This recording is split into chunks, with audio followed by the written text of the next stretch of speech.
Constructing your life is about much more than just building a bank account. Each week, join real estate entrepreneur and mindset coach Austin Linney as he interviews guests who are constructing their dream lives and impacting the world around them on a daily basis. If you're an entrepreneur or wanting to start a business, or you just want to hear motivating stories of how others have overcome the odds, you are in the right place. And now for your host, Austin Linney. Guys, welcome back to Construct Your Life. This is Austin Linney here. We have Mr. Erik Allen in the house. How are you doing, sir? I'm doing amazing. Thank you so much, man, for having me here. It's truly an honor, man. Awesome. Well, guys, here's the truth. I don't know much about Erik. He said, I need to get on 100 podcasts this year. I said, I got a podcast. Let's do this. And so here we are. So what I like to do with my guests is I like to let them tell the story, and we'll kind of go from there. So I'll let you start where you want to. Right on, man. Well, yeah, I mean, I grew up in Eastern Washington, really thought it was kind of the typical household, Sunday school, little league, things like that. And, my parents got divorced when I was 11 years old. I'd never heard that word before. I didn't know anyone who had gotten a divorce before. It was just very strange to me. My mom ends up getting together with this guy who's very physically abusive. And then they did the smart thing and they got pregnant. And my mom never pressed charges whenever he would beat her and the cops would show up and they'd walk away, same old thing. And so after my mom got pregnant, they decided to move us to small town Montana, Stevensville, Montana, man, population 1,200 people. And they rented this house on 5 acres, beautiful property, man, ponds right by the Bitterroot River. And the house they rented had 3 bedrooms. It was one for them, one for my little brother who was just a few months old, and then one for my sister who's 4 years younger than me. They said, Erik, you gotta live in the garage. So I literally had this plastic tarp at the end of my bed that separated my bed from the truck that pulled in. Luckily I had this fireplace on my half of the garage that kept me semi-warm during the winters of Montana. But, it was fun being out there at times. But then there's times where I kind of felt like that rejection, from the family and things like that. And, when I was 13 years old, they came home arguing one night. Wasn't anything different than any other night. But as I was brushing my teeth, I felt like God was telling me, man, you got to go and put a stop to this. So I turned around, and as I looked down the hallway to the kitchen, to the pantry, to the garage door where my room is at, he's on top of her in that pantry, and just one after the other, boom, boom, boom. So I walked up behind him and I grabbed a cast iron pan and I swung as hard as I could, and I split the back of his head open. And he turned around, and as he said that, he's like, what the, as he turned around, he's like, what the, and as he did that, I swung again and I split his forehead open and hit him so hard the second time I actually fell over. He was standing over me. He's bleeding down his face. He starts to yell. My mom jumps up, punches him 6 times in a row. Blood splats on the wall, right? Cops show up, take him to jail for the night. My mom doesn't press charges. It was at that point, I was a freshman of high school, and I had 3 months left of my freshman year there. And I got kicked out of the house at that point. So I bounced around from friends' houses for the next 3 months. And that set me on this path of destruction for the next 10 years of my life. Mm-hmm. Buckle in. Okay. Yeah. Oof. All right. Whoa. Okay. Yowzers. Okay. I can correlate with the path of destruction. Yeah. From divorce as well. Same thing too. Blame myself for the divorce somehow. Okay. Proceeded to abuse alcohol and drugs and stuff. So, sure. I'd be curious that, first of all, thank you for standing up for your mom. Second thing is, knowing what you know now as we continue to unpeel your story, what advice would you give to that kid, the one that got kicked out of the house? Man, stay strong, keep fighting, and know that whatever drama is going on with your parents, if there's drama or whatever craziness is going on outside of your world as a kid, it is not your fault. There is nothing that they do that can define your future. Don't let their opinions define your future. Your past and your other people's opinions do not define your future. You can make that change at any point. And if you stay strong and you surround yourself with people that are going to show you that love and that grace and that motivation to be a better person and break those cycles, those are the people that you need to be around. My friend texted me something the other day, and he said, don't make their problems your problems. Yes. And it was like, oof. And I was like, oh, So when you, in that path of destruction, what kind of things were taking place? Where did you live? What were you doing for work? Yeah. So I ended up going back to live with my dad for my sophomore through senior year of high school. And he rented a house for him and I, and he put $20 in a cup and cereal and milk in the house and Hunger Man meals in the freezer. And then he'd go stay with his girlfriend.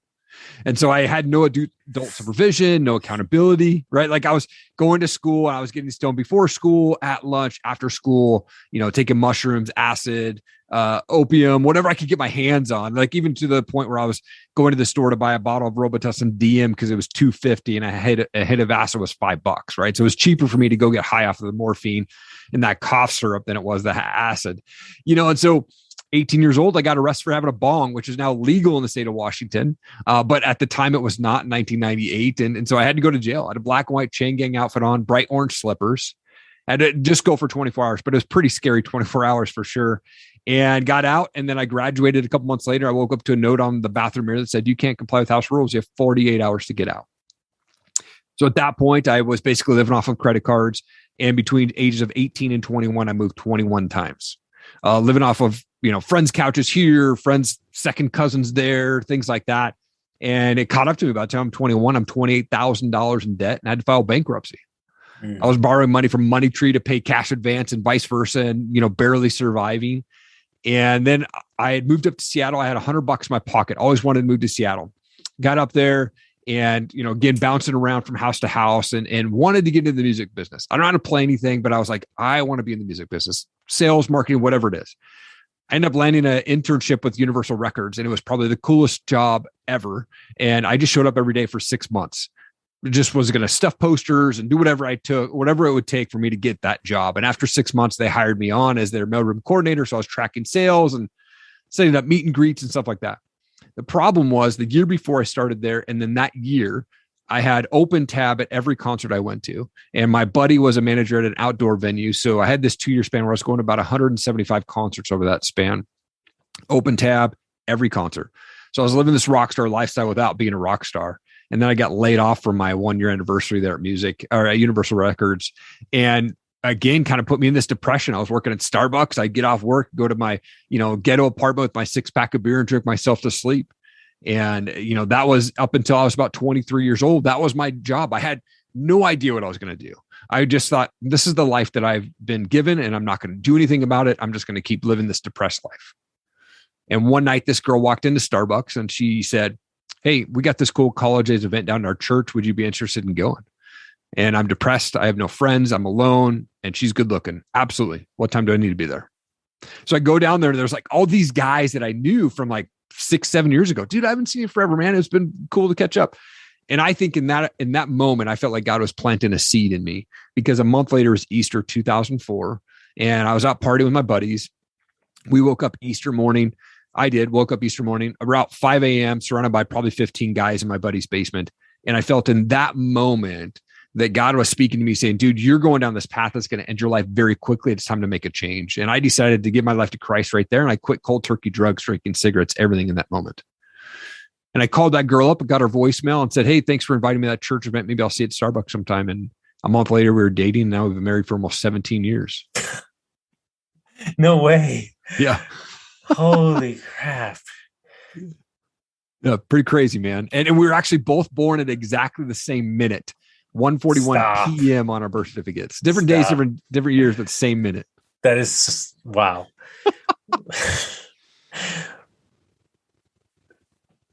Here's a question, and this ties into the conversation we were just having. Yeah, with my previous client. Yeah. Why do you think it takes somebody having to hit the brick wall doing 160 to change? Man, it's like a wake up call. I think, I think every person on earth, it was put here for a purpose, right? Like we've got a plan to either make an impact on others or break cycles that we've been given. Right. And that's amazing. It's one of those two things, right? I think we've all been given an opportunity to make an impact, but there's so many people that get stuck in that cycle of like, I'm in this trailer park because that's where I was raised, or I'm on, like food stamps because my family was on food stamps, and like I can't get out of the ghetto because that's where I was raised, like things like that. And I think if we finally hit this point where we're like, I think that purpose, once it hits our heart, man, and once it hits our mind, we're like, dude, we are called to be more, to impact more people and start to make some changes in our lives, man. That's that wake up call. And sometimes it does take crazy serious scenarios to move us out of that. I had Sean Whalen on my show a couple years back, and he talks about that moment where he stuck that 9mm in his mouth to end his life, and he pulled the trigger and it jammed. And it was like, whoa, wait a second here, right? Like craziness. Sometimes it does take us to that far lowest point. But I think that if we're going to get out of that, like sometimes it has to be extreme wake up calls. I have a friend on the back of that gun jamming, and he was at that point, not in the same scenario, but was in a gun shop. And he said he doesn't know what happened. It's very hard to explain it. But he said in that moment when he was going to purchase that gun, he said his subconscious slid out back and he looked at himself and he started laughing. And he was like, you look like a fucking fool. Wow. He was like, look at you. Look who have you become? He goes, you have 2 kids. And he goes, in that moment, I laughed, this ridiculous laugh. And he goes, from that moment, I realized that life is nothing more than a game. Mm. And we're getting caught so much up into what we're doing. It's funny. I think this is going to hit home with you. I'm not starting it yet, and I'm not in the position to do it. But I've always wanted to start a podcast that centers 100% around breaking generational poverty or generational curse, like patterns. Yeah. Because it has nothing to do with the person breaking the pattern. They know it's for everybody behind them. Yep.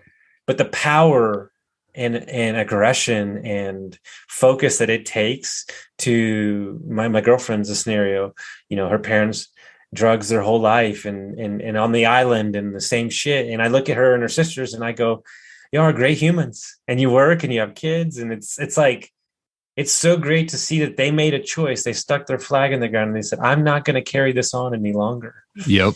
Yeah. Yeah. So good, man. It's so good. Yeah. So when your life started switching and things started changing and you found Christ and everything. Yeah.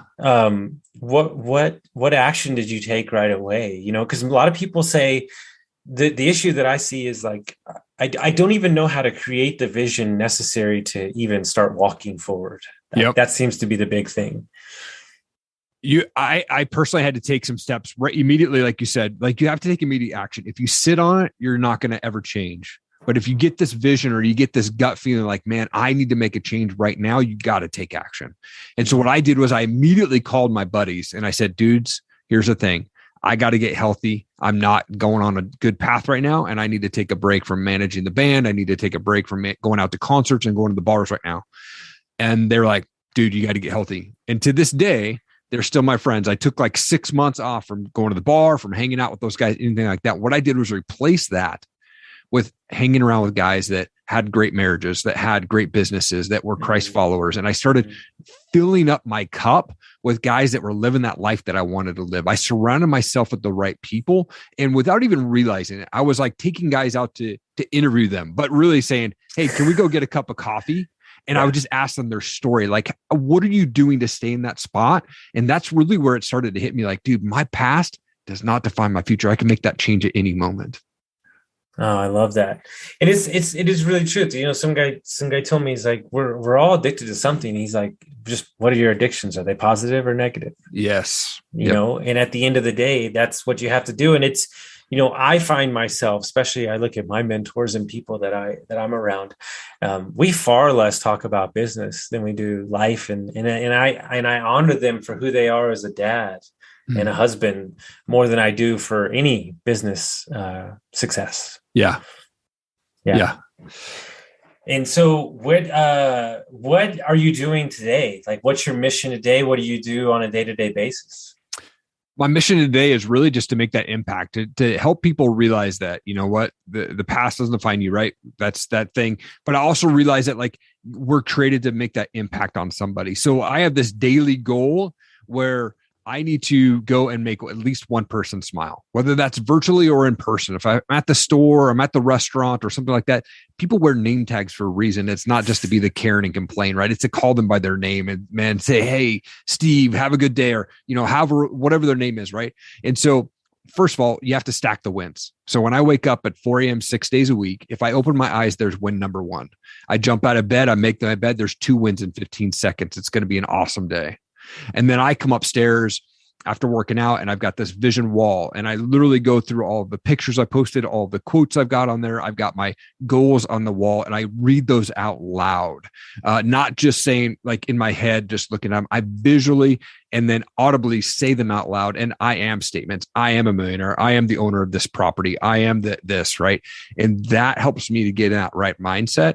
And for me, like I kick on worship and I spend some time in prayer, and then it's just about being grateful for the things that I've been able to get through and what I have today. And that really helps that whole tone for the day, right? And so I do podcasts. So I have 2 podcasts, right? So I do that in the early mornings, get through that. I edit shows. I do voiceover work and content creation. So that's kind of what I work on in the morning.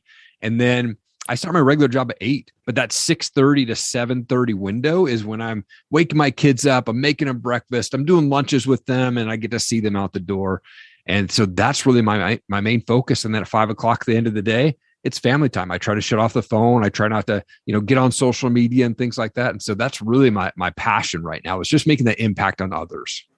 And I would imagine that every day, all those things that you talked about, you want to do them easily, right? Totally. Yeah. I'm joking. What do you tell, which I believe truly separates people. What do you tell yourself when you don't want to get up? Or what do you tell yourself when you don't want to do that thing? Yeah, some days it sucks, man, because I try to get to sleep by 9:30, but there's days where I might stay up till 11 o'clock, and I'm like, if I don't wake up at 4, I'm gonna be really pissed because I'm breaking that. It's a non-negotiable for me to wake up at 4 a.m. I'm still going to get up at 4 a.m. no matter how late I stay up. I might need a power nap later in the day, but like I'm still going to get up on that. So it's non-negotiable for me on that. But there are days where I'm like, man, I really don't want to wake up, or I don't want to go work out, or I don't want to do this extra editing because I've got to get this stuff done.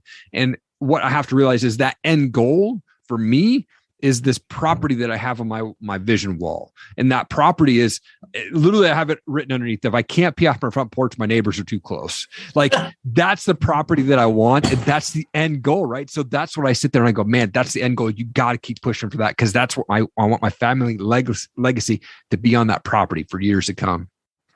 I love that. And so we travel a bunch, and, you see these amazing properties, but the number one thing that I say is, no, they're too close still. Neighbors is way too close. Yeah. Yep. 1,000 acres. And that might even still be too close enough, So what advice would I think one of the bigger issues that I see out in the world is we're so concerned about having to know the direction that we don't even take the action in the first place. Yeah. So what advice would you give to all the young kids that are listening, or all the people that are transitioning jobs, on how to change the narrative, how to get even started in the right direction? One, I think you have to find what you're passionate about. Doesn't matter if you're passionate about plumbing or car sales or podcasting, whatever it is, find what it is that you're passionate about. Go find people that are doing that. You have to get uncomfortable to go be successful. Like go surround yourself with them. Go to networking groups in town that are, clubs that are doing what you want to be doing first. And then don't wake up every morning and not know what you're going to do. So before you go to bed at night, write your to-do list down before you go to bed, so that when you wake up, you already know exactly what you have to do. Most people, they'll get up, they don't have this to-do list, and they start looking at social media and they get sucked down the hole of Instagram or Facebook or the news, right? Turn off the news and do your to-do list the night before. And then when you wake up in the morning, you've got this target list that you've got to go through on the daily basis. And that really helps set that tone. And that'll help you get out of, whatever the craziness is, right? But go surround yourself with those people that are doing the life that you want to be doing. And as you had that situation when, I find this to be the case, and you as a father, I can tell that you're a very intentional dad, and your kids are probably very well schooled and taken care of and all that stuff. And, I find that you either go two ways when you have the upbringing you did. It's either, I'm going to blame everybody else, or I'm going to make a decision. And I think, I've said this multiple times on multiple podcasts. I don't think that drugs and alcohol are really the problem that is hampering America. I think it's victimhood. Yes. I think victimhood is the actual thing that is ruining people from creating everything that they want to create. Yeah, 100%. I think that there's so many people that want to play that victim, that are like, you know what? this is what's happened to me. This is my scenario. I'm never getting out of it. And I'm just going to continue to live this mediocre life, average life. We're going to continue to live on food stamps or whatever it is. Right. But they never want to get out of that cycle. They never want to make this impact. Right. And I think if they can realize that, if they can really start to go, man, I'm called to be more, right? I'm called to love on people more. I'm called to make an impact. Then I can start making some actions. And then you really just have to take that action, right? Think about it and take action. But if you think about it and you're not doing anything, you're just like the same old spot that you'll be in for the rest of your life. And those 10 years of what you consider destruction and everything, what are the, cause as my friend would say, half of us are living our life, reading the book with it right up against our nose so quick that we can't see around us. Right. Yeah. As you've lived a life now, you can reflect back on that time.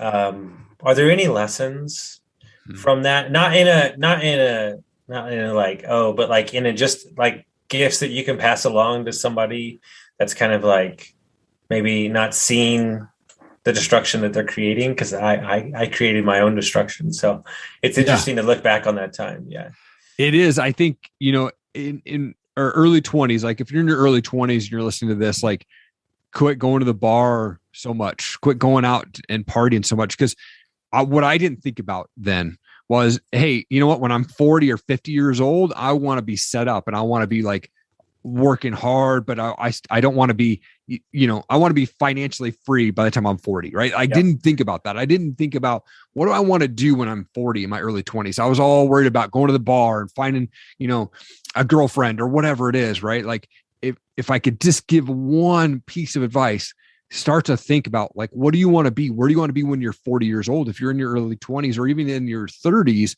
like where do you want to be in 5 years, 10 years? Start working towards that. Quit spending so much time at the bar, turn off the news and start working towards that end game goal for you.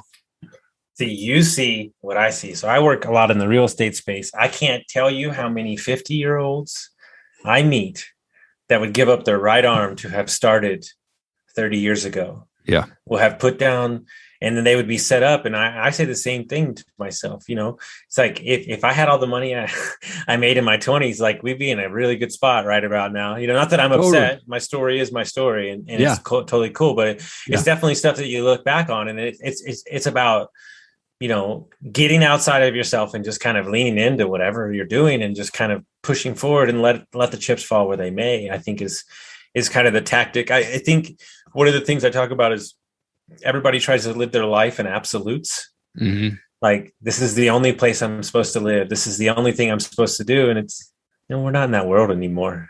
Right. Yep. It's really is be a river because this baby's flowing and we don't know where it's going to wind up. At this point, you got to be adaptable and be able to pivot, man, whenever things are coming your way. I love that. So if people want to hear your amazing podcast, they want to see what you're going on, how would they do that? ErikAllenMedia.com is the website. I'm really big on Instagram, so very active on there. Respond to every comment, respond to every DM. So it's Erik, Erik G. Allen on Instagram. And, we're on Facebook, we're on YouTube, and I'm on Spotify and Apple and all the podcasts. But the Erik Allen Show comes out every single Friday, and the Top Rated MA Show drops every single Saturday. Wonderful, man. I love it. It's great to get to meet you. Thank you for sharing the amazing story. And guys, if you got some value from this, send it to your friends, share it around, and we'll see you next time.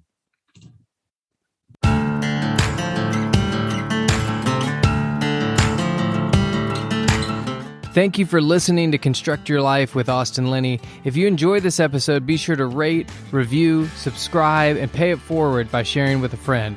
Most importantly, take this opportunity to start constructing your life by taking immediate action on what you learned. For show notes, resources, and more information on one-on-one coaching with Austin, visit constructyourlifepodcast.com.